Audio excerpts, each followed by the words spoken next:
Revelation chapter 2. To the church in Ephesus. To the angel of the church in Ephesus write, These are the words of him who holds the 7 stars in his right hand and walks among the 7 golden lampstands. I know your deeds, your hard work, and your perseverance. I know that you cannot tolerate wicked people, that you have tested those who claim to be apostles but are not, and have found them false. You have persevered and have endured hardships for my name, and have not grown weary. Yet I hold this against you. You have forsaken the love you had at first. Consider how far you have fallen. Repent and do the things you did at first. If you do not repent, I will come to you and remove your lampstand from its place. But you have this in your favor. You hate the practices of the Nicolaitans, which I also hate. Whoever has ears, let them hear what the Spirit says to the churches. To the one who is victorious, I will give the right to eat from the tree of life, which is in the paradise of God. To the church in Smyrna. To the angel of the church in Smyrna write, These are the words of him who is the first and the last, who died and came to life again. I know your afflictions and your poverty, yet you are rich. I know about the slander of those who say they are Jews and are not, but are a synagogue of Satan. Do not be afraid of what you are about to suffer. I tell you, the devil will put some of you in prison to test you, and you will suffer persecution for 10 days. Be faithful even to the point of death, and I will give you life as your victor's crown.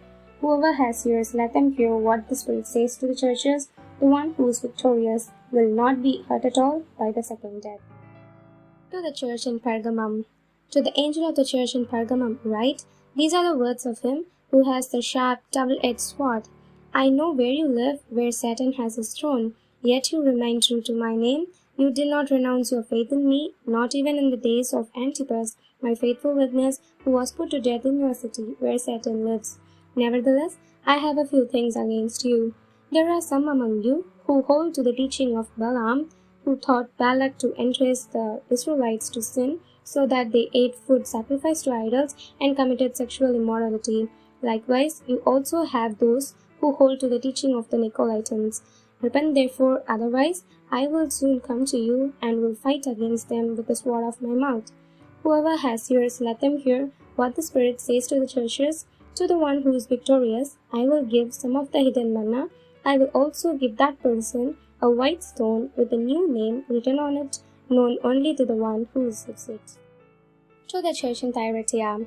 To the angel of the church in Thyatira write, These are the words of the Son of God, whose eyes are like blazing fire, and whose feet are like burnished bronze. I know your deeds, your love and faith, your service and perseverance, and that you are now doing more than you did at first. Nevertheless, I have this against you. You tolerate that woman Jezebel, who calls herself a prophet. By her teaching, she misleads my servants into sexual immorality and the eating of the food sacrificed to idols. I have given her time to repent of her immorality, but she is unwilling. So I will cast her on a bed of suffering, and I will make those who commit adultery with her suffer intensely unless they repent of her ways. I will strike her children dead, then all the churches will know that I am he who searches hearts and minds, and I will repay each of you according to your deeds. Now I say to the rest of you in Thyatira, to you who do not hold to her teaching and have not learned Satan's so-called deep secrets, I will not impose any other burden on you except to hold on to what you have until I come. To the one who is victorious and does my will to the end, I will give authority over the nations. That one will rule them with an iron scepter and will dash them to pieces like pottery, just as I have received authority from my Father. I will also give that one the morning star. Whoever has ears, let them hear what the Spirit says to the churches. To be continued. Thank you.